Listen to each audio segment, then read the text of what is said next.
নমস্কার, আপনাদের সকলকে স্বাগত। গল্পের সাথের আজকের নিবেদন প্রেমেন্দ্র মিত্রের লেখা ছোট গল্প পিতরী। বাজারের থলিটা এক পাশে ফেলে হাঁপাতে লাগলো সখানাথ। ভালো মাছ পাওয়া যায় বৈঠকখানা বাজারে, হাঁটতেও হয় অনেকখানি। বয়স হয়েছে এখন, তাছাড়া অভাবের বোঝা টানতে টানতে মেরুদণ্ডটায় ভারবাহী জন্তুর শিথিলতা এসেছে। কপাল থেকে গড়িয়ে গড়িয়ে এক ফোঁটা নোনা ঘাম মুখে এসে পড়ল। ময়লা টুইল শার্টটার আস্তিনে সখানাথ কপাল আর মুখ মুছে নিল একবার। উঠোনে কল, তার পাশেই চট ঘেরা বাথরুম। কিন্তু চট দেওয়া থাকলেও সেদিকে চট করে তাকানো চলে না। বৃষ্টিতে পচে গেছে এখানে ওখানে, একটু মনোযোগ দিলেই ভেতরটা লক্ষ্য করা যায়। তবুও যেন তেন উপায়ে আত্মরক্ষা বা আব্রু রক্ষা, নিম্নবিত্তের মনুষ্যত্বের মতো। চৌবাচ্চা থেকে ছড়ছড় করে জল ঢালবার শব্দ পাওয়া যাচ্ছে। ভাঙা ড্রেনটা দিয়ে ভেসে চলেছে সুগন্ধি সাবানের ফেনা। গুনগুন করে গানের সুর আসছে। জল ঢালার সঙ্গে সঙ্গে ক্ষণিকের জন্য থেমে যাচ্ছে গানটা। সত্যভামা গান করছে। বাজারের থলিটা সরিয়ে রেখে সখানাথ দীর্ঘ প্রসারিত রেখায় আকাশের দিকে তাকালো। কিন্তু আকাশটা খণ্ডিত। বস্তির খোলার চালাগুলোর ওপারেই তাকে প্রতিরোধ করে দাঁড়িয়ে আছে লাল রঙের মস্ত চারতলা বাড়ি। রেলিংয়ে রঙিন শাড়ি ঝুলছে।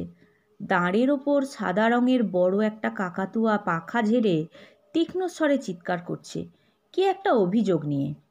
কোথা থেকে 8-9 বছরের একটি ফুটফুটে মেয়ে এসে কাকাতুয়ার ল্যাজ ধরে হালকা একটা টান দিয়ে গেল।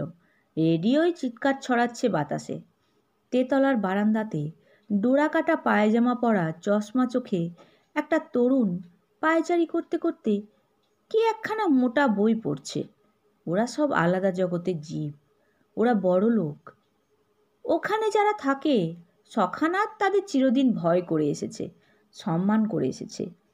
এখানে ঘরের মধ্য থেকে গিরিবালার গৌঙানি, সখানাথের স্ত্রী। একটা ছেলে হয়ে মরে যাওয়ার পর থেকেই নানা রকম অসুখে ভুগছে। বিছানা ছেড়ে উঠতে পারে না। তার অপটু আর অসুস্থ শরীরটা গরিবের সংসারে চেপে রয়েছে 20 মণ ভারী একখানা পাথরের মতো। নিজে কিছুই করতে পারে না গিরিবালা। তাই সমস্ত উৎসাহ শান্ত করে অকারণ খিটমিটিতে অহেতুক গালাগালি দিয়ে আর নয়তো কাঁদতে শুরু করে দেয় অস্ত্রাহত একটা বন্য পশুর মতো। সখানাথকে দেখলেই তার মেজাজ আরও বিগড়ে যায়। মনে হয় যেন তেড়ে এসে কামড়ে দেবে। যাও যাও, আর সোহাগ জানাতে হবে না। লজ্জা করে না কাছে আসতে? তুমি আমার সর্বনাশ করেছ, আমাকে মেরে ফেলেছ তুমি। কিন্তু এমন দগ্ধে দগ্ধে মারতে চাও কেন? দাও দাও, তাহলে গলা টিপেই শেষ করে দাও। কথার শেষটা কান্নায় গলে গিয়ে একাকার হয়ে যায় অমানসিক আর অর্থহীন খানিকটা গৌঙানি। নিজের অপরাধ সখানাথ ঠিক বুঝতে পারে না। কয়েক মুহূর্ত বোকার মতো স্তব্ধ হয়ে দাঁড়িয়ে থাকে, সবিস্ময়ে চিন্তা করে। তারপরেই মাথার মধ্যে যেন দাও দাও করে আগুন জ্বলে যায়। সেই ভালো, সেই ভালো, গলা টিপেই সে গিরিবালাকে শেষ করে দেবে এই যাত্রা। প্রতিদ্বন্দ্বীর মতো পরস্পরের প্রতি ওরা হিংস্র দৃষ্টি বিনিময় করে। তারপর সখানাথ চোরের মতো বেরিয়ে যায় ঘর থেকে। স্বামী স্ত্রীর মাঝখানে সেতু রচনা করেছে সত্যভামা। দেখতে কালো, রূপ বিচারের মানদণ্ডে কিছু স্থূল, অর্থাৎ অতিরিক্ত স্বাস্থ্যবতী। কিন্তু আশ্চর্য সুন্দর তার চোখ, টানা টানা গভীর কৃষ্ণতারায় মাতৃত্বের স্নেহছায়া। চমৎকার চুলের গোছা স্তবকে স্তবকে তরঙ্গায়িত হয়ে ভেঙে পড়ে মাজা পর্যন্ত। আচমকা দেখলে কিছুই মনে হয় না, কিন্তু ভালো করে তাকালে কোথা থেকে একটা অপরূপ রূপের উচ্ছ্বাস এসে চোখ নয় মনকে প্লাবিত করে দিয়ে যায়। হয়তো স্বাস্থ্যপুষ্ট শরীরের সমুচ্ছল যৌবনশ্রীর জন্যই। স্নান শেষ করে চটের পর্দা সরিয়ে সদ্য ধোয়া অপরাজিতার মতো বেরিয়ে এলো সত্যভামা।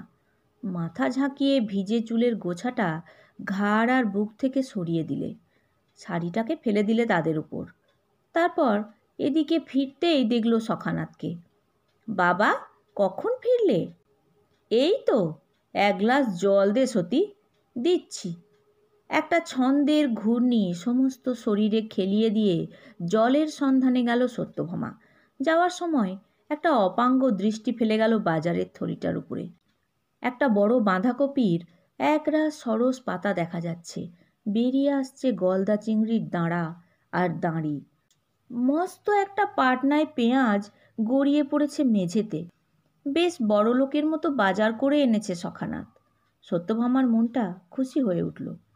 ঘরের ভিতরে গোঙাচ্ছে গিরিবালা। উঠোনে ছেঁড়া প্যান্ট পরে ছোট ভাই মন্টু মার্বেল খেলছে। বাতাসে দুলছে বাথরুমের ছেঁড়া চটটা। আর ওদিকে রান্নাঘর থেকে এক গেলাস জল গড়িয়ে আনতে গিয়ে গুনগুন করে গান গাইছে সত্যভামা। ওর গানের মধ্য দিয়ে পরিপূর্ণ অন্তরটা যেন আত্মপ্রকাশ করছে। আমার হিয়া উছলিয়া সাগরে ঢেউ ওঠে।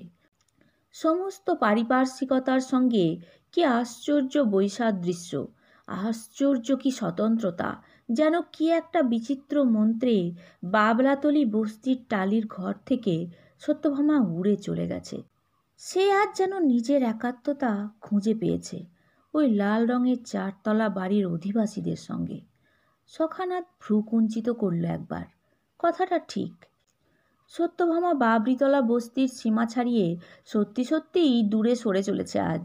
গরিবের মেয়ে কর্পোরেশনের স্কুলে পড়তে পড়তে স্কলারশিপ পেল। তারই জোরে সে চলে গেল বড় স্কুলে। সংসারে সম্ভব অসম্ভব সমস্ত প্রতিকূলতাতেও তার পড়া বন্ধ হলো না। ম্যাট্রিক পর্যন্ত এগিয়ে গেল। তারপরে সেদিন খবর এসেছে ম্যাট্রিকেও খুব ভালো করে বৃত্তি পেয়েছে সে। 3-4টে কলেজ থেকে তার সাদর আমন্ত্রণ এসেছে। আর তার সঙ্গে সঙ্গে এসেছে ধীরেন, বড়লোকের ছেলে, বিএ পাস। বস্তি থেকেই সে রত্ন কুড়িয়ে নিতে চায়। স্ত্রীরত্নং দুষ্কলাদপি। বাবা, জল। সত্যভামা পাশে এসে দাঁড়িয়েছে। চুলের গন্ধ, সাবানের গন্ধ, কালো শরীর লাবণ্যে অপরূপ। একবার মেয়ের দিকে তাকিয়েই গর্বে ভরে উঠল সখানাথের মন। কে বলে তার মেয়ে কালো? এমন অপূর্ব লক্ষ্মীশ্রী আছে কয়জনের? বিদ্যায় সাক্ষাৎ সরস্বতী। কাগজে কাগজে তার ছবি বেরিয়েছে।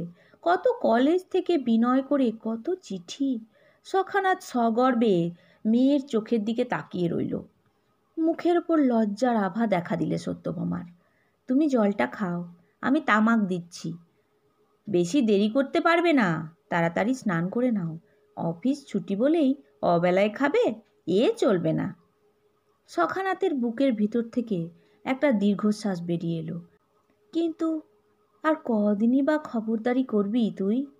ধীরেন বলেছে দেরি করতে পারবে না, আজকেই সব ঠিক করে ফেলতে হবে।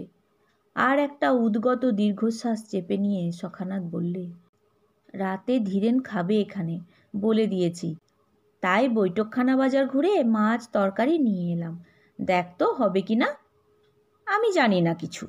সত্যভামা আরও লজ্জিত আর সংকুচিত হয়ে চলে গেল।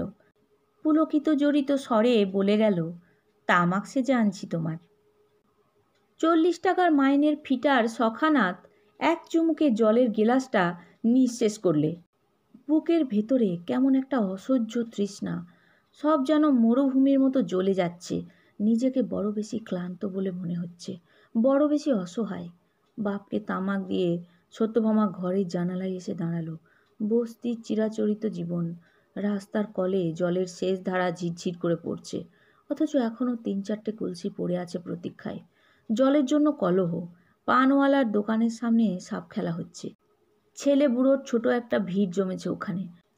তুবড়িবাসি নামিয়ে রেখে উড়ে সাপুড়ে টানা সুরে গান জুড়েছে। এপাশে গোয়ালাদের ঘর, তার সামনেই পর্বতাকার ঘুঁটে স্তূপ। দুটো কালো আর ন্যাংটো ছেলে গলায় ঘণ্টা বাঁধা একটা মহিষের পিঠে চড়বার চেষ্টা করছে আপ্রাণ।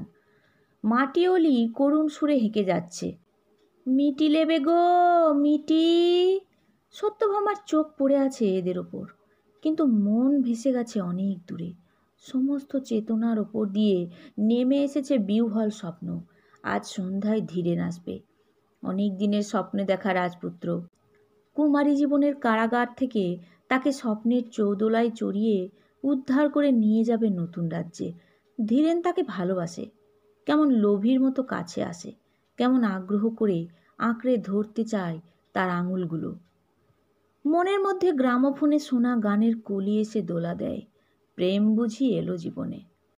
তন্দ্রাবিভূতের মতো সত্যভামা নিজে নিজেই একবার আওড়ে নিলে, আজ রাত্রেই ধীরেন আসবে। হঠাৎ চমক ভেঙে গেল। চারতলা বাড়ির তেতলায় ডোরাকাটা পায়জামা পরা সেই ছেলেটা চোখ দিয়ে তাকে যেন গিলছে। একবার যেন কি একটা ইঙ্গিত দিয়ে হাসলো একটু। কটাক্ষে খানিক অগ্নিবর্ষণ করে সত্যভামা সরে এলো জানলা থেকে।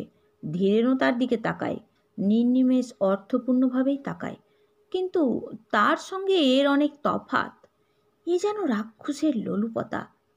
ঘরের মধ্যে তার লঘু পায়ের শব্দ শুনে গিরিবালার গোঙানি বন্ধ হয়ে গেল। কঠোরগত চোখ দুটোকে সম্পূর্ণভাবে মেলবার চেষ্টা করলে একবার। চিঁ চিঁ করে বললে, কে? সত্যি? কাছে আয় মা, আমার পাশে বস। সত্যভামা এগিয়ে এসে মার বিছানায় বসল। বিবর্ণ ছিন্ন শয্যায় কালো একটা কঙ্কাল অবলীন হয়ে আছে। রুক্ষ চুলের গোছা প্রতিমার পাটের চুলের মতো ছড়িয়ে রয়েছে বালিশ জুড়ে। এককালে মেয়ের মতোই চুল ছিল মায়ের, হয়তো রূপও, কিন্তু এ যেন প্রেতিনীর মূর্তি। মেয়ের পরিপুষ্ট নিটল হাতখানা মা টেনে নিয়ে এলো নিজের বুকের ওপর, চেপে ধরলে প্রাণপণে। হাড়ের কঠিন স্পর্শে হাতটা যেন ব্যথা করে উঠল সত্যভামার। তেমনি চিঁচি করে গিরিবালা বললে, মা সতী, কি বলছো? আজ ধীরেন আসবে না? প্রায় নিঃশব্দ গলায় সত্যভামা বললে, তাই তো শুনছি। তোর বাবা আসেনি বাজার থেকে? এসেছে। ধীরেন খাবে রাত্রিরে, কি বাজার করে এনেছে কে জানে। বুদ্ধি শুদ্ধি তো নেই, ভালো মন্দ জ্ঞানও কিছু নেই। আমি নিজে এইভাবে পড়ে রইলাম, একটু যে দেখাশোনা করব সে সুখও কপালে নেই। ভগবান সব দিক দিয়েই এমন অথর্ব করে দিলেন, এখন মরতে পারলেই বাঁচি। গোঙানি আর কান্না একসঙ্গে মিশিয়ে আবার খানিকটা অমানসিক শব্দ করতে লাগলো গিরিবালা। কঙ্কালসার বুকের ভিতরটা যেন ঢেউয়ের মতো দুলে উঠতে লাগলো। হাতের তলায় সত্যভামা অনুভব করলে নির্জীব হৃৎপিণ্ডের স্তিমিত স্পন্দন। কাঁদছো কেন মা? ভালো হয়ে ওঠো, তাহলেই সব ঠিক হয়ে যাবে। সত্যভামা ব্যতিব্যস্ত হয়ে মায়ের বুকটা দোলে দিতে লাগলো। মার কান্না দেখলে তার অত্যন্ত বিশ্রী লাগে। মনে হয় এর চাইতে মার মরে যাওয়াই ভালো। গিরিবালা ফুঁপিয়ে ফুঁপিয়ে বলতে লাগলো, তুই সুখী হ, রাজরানী হ তুই। ধীরেন সোনার মতো ছেলে, কোনো দুঃখই তুই পাবি না, এই আমার আশীর্বাদ রইল। মায়ের বুকের মধ্যে সুখে আর আনন্দে মুখ লোকালো সত্যভামা। বুকের শুকনো হাড়ের স্পর্শটা এখন আর তত কঠোর বলে মনে হচ্ছে না। বাইরে বসে সখানাথ তামাক টানছে। সেই তামাক টানার শব্দের সঙ্গে সঙ্গে গিরিবালার হৃৎপিণ্ডও যেন তাল দিতে লাগলো। ডাক পিয়ন এসে একখানা চিঠি ফেলে দিয়ে গেল সখানাথের পায়ের কাছে। আরও একটা কলেজ থেকে সত্যভামাকে ডেকে পাঠিয়েছে, বিনা পয়সায় পড়তে দেবে। কলেজ থেকে স্কলারশিপ দেবে 20 টাকা করে। সখানাথের চোখ ছলছল করে উঠল। অফিসের বন্ধু হারান বলেছিল, এ ভালোই হলো, বুড়ো বয়সে মেয়েই এবার তোমার অবলম্বন হয়ে দাঁড়ালো। ছেলে তো তোমার নেই, মেয়েই সে দুঃখ ঘুচিয়ে দেবে। আর একটা দীর্ঘশ্বাস ফেলে সখানাথ হুঁকোতে টান দিলে, কিন্তু ধোঁয়া এলো না। তামাকটা পুড়ে শেষ হয়ে গেছে অনেকক্ষণ। সারা বিকেলটা বসে বসে রান্না করলে সত্যভামা। ধীরেন বড়লোকের ছেলে, কি খেতে ভালোবাসে কে জানে। থেকে থেকে মনটা আসে উৎকণ্ঠ হয়ে। এখনও ছায়া নামেনি বস্তির ওপর, সূর্যের আলো রাঙা হয়ে ওঠেনি 4 তলা লাল বাড়িটার মাথায়। সমস্ত চলছে অসম্ভব শ্লথ আর মন্থর গতিতে। প্রতীক্ষা ব্যাকুল দিন। ঘরে গিরিবালার গোঙানিটা কমেছে একটু। মেয়ে সুখী হবে এই কল্পনা যেন মায়ের মনকে পরিপূর্ণ করে দিয়েছে। মাছের তরকারিটা নামিয়ে রেখে গা ধুতে গেল সত্যভামা। প্রেম বুঝি এলো জীবনে। সন্ধ্যা নামতে আর দেরি নেই। 7টার সময় ধীরেন আসবে। বাইরে জুতোর বলিষ্ঠ পদক্ষেপ। সখানাথের সাদর অভ্যর্থনা, এসো বাবা এসো, তোমার কথাই ভাবছিলাম এতক্ষণ। ধীরেনের গলা কানে এলো, কলেজ স্ট্রিট মার্কেটে গিয়েছিলাম, তাই আসতে দেরি হয়ে গেল একটু। মা কেমন আছেন আজকে? ওই একই রকম। এসো বাবা, বসো। কই, সত্যি গেল কোথায়? ওরে, ধীরেন এসেছে। চটির শব্দ করে ভিতরে এলো সখানাথ। ধীরেন এসেছে? সত্যি? চা করে দিয়ে যা ধীরেনকে। আমার হিয়া উছলিয়া সাগরে ঢেউ ওঠে। সত্যভামা বেরিয়ে এলো কল থেকে। গিরিবালা ডেকে বললেন, একটু ভালো করে দেখাশোনা করিস মা, আমি তো থেকেও নেই। এমনই কপাল যে। গিরিবালা এবার আর আর্তনাদ করে কেঁদে উঠল না। ধীরে নেলে খানিকটা সংযত হয়ে যায় সে। মায়ের মাথায় আস্তে আস্তে হাত বুলিয়ে দিলে সত্যভামা। তোমায় কিছু ভাবতে হবে না মা। স্বপ্নের মতো দিন, ভালোবাসার মতো সন্ধ্যা। রূপকথার রাজপুত্র এসে দেখা দিয়েছে দুয়ারে। রং বদলে গেছে সমস্ত পৃথিবীর। বাবলাতলি বস্তিতে কে যেন মায়াপুরীতে রূপান্তরিত করে দিয়েছে। এখানকার যা কিছু কুশ্রিতা, যা কিছু গ্লানি, কিসের স্পর্শে আজ তারা সব সোনা হয়ে গিয়েছে। ফাটা আয়নার সামনে দাঁড়িয়ে নিজেকে একবার ভালো করে দেখে নিলে সত্যভামা। বারবার করে বিশ্লেষণ করে দেখতে ইচ্ছে করছে নিজেকে। নিজের মধ্যে প্রশ্ন জাগছে, এমন কি আছে তার ভিতরে যে জন্যে ধীরেন তাকে ভালোবাসলো? সতী কই রে, ধীরেন ডাকছে তোকে। সখানাথের ব্যাকুল কণ্ঠস্বর শোনা গেল। যাচ্ছি, মৃদু কণ্ঠে জবাব দিলে সত্যভামা। কি মানুষ বাপু, একটুখানি তর্স হয় না। সবুজ শাড়িটা কিছুতেই যেন মনের মতো করে গুছিয়ে তোলা যাচ্ছে না। যাচ্ছি যাচ্ছি। হাওয়ার ওপর পা ফেলে দিয়ে প্রজাপতির মতো ঘরের মধ্যে ভেসে এলো সত্যভামা। খাওয়া দাওয়ার পরে একখানা চেয়ারে নিজেকে সম্পূর্ণ এলিয়ে দিয়ে সিগারেট টানছে ধীরেন। শ্যামবর্ণ মার্জিত চেহারা, উল্টানো চুল, সমস্ত চোখ মুখ প্রত্যাশায় উদগ্র হয়ে আছে। উহ, এতক্ষণ পরে তোমার পথ চেয়ে চেয়ে আমার চোখ প্রায় কানা হওয়ার জোগাড়। ঘরে সখানাথ নেই, সমস্ত বুঝেই সেখান থেকে সরে গেছে সে। উঠে ধীরেন সত্যভামার একখানা হাত ধরবার চেষ্টা করলে। থামো, পাগলামি করো না, বাবা এসে পড়বেন এক্ষুনি। তুমি ভয়ানক নিষ্ঠুর। ধীরেনের চোখের পাতা অভিমানে ভারী হয়ে এলো। অমনি রাগ হলো, কি ছেলে মানুষ। আদর করে ধীরেনের চিবুকটা একবার নেড়ে দিল সত্যভামা। কি এনেছো আমার জন্যে দেখি?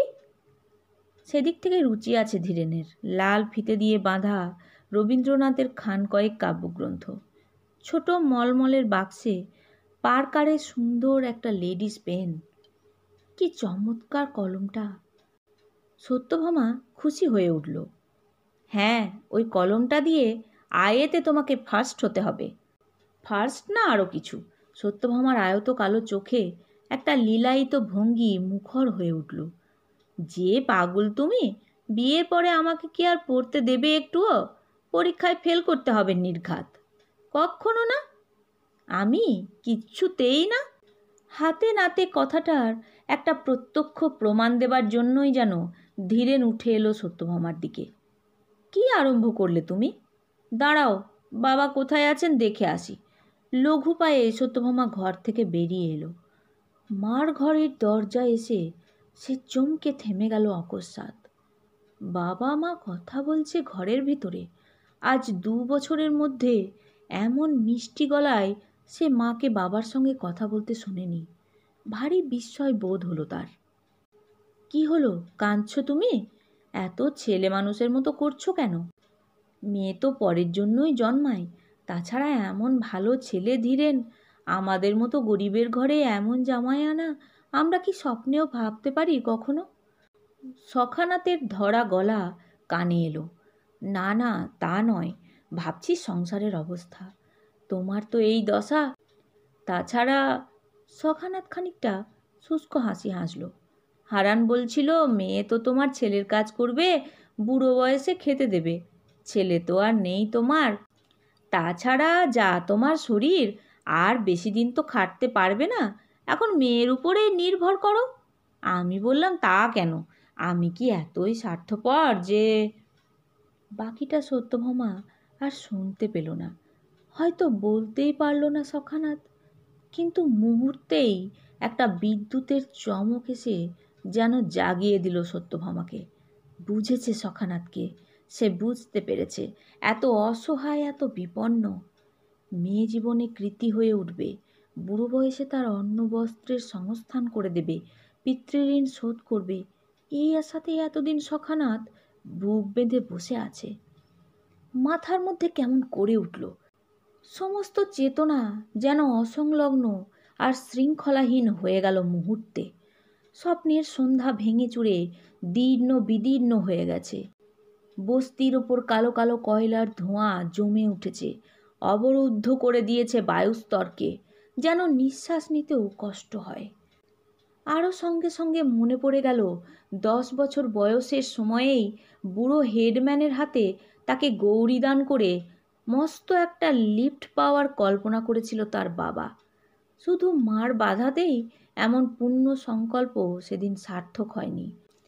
অবশ্য তার জন্যে অনেকগুলো পদাঘাতই বর্ষিত হয়েছিল গিরিবালার পিঠে।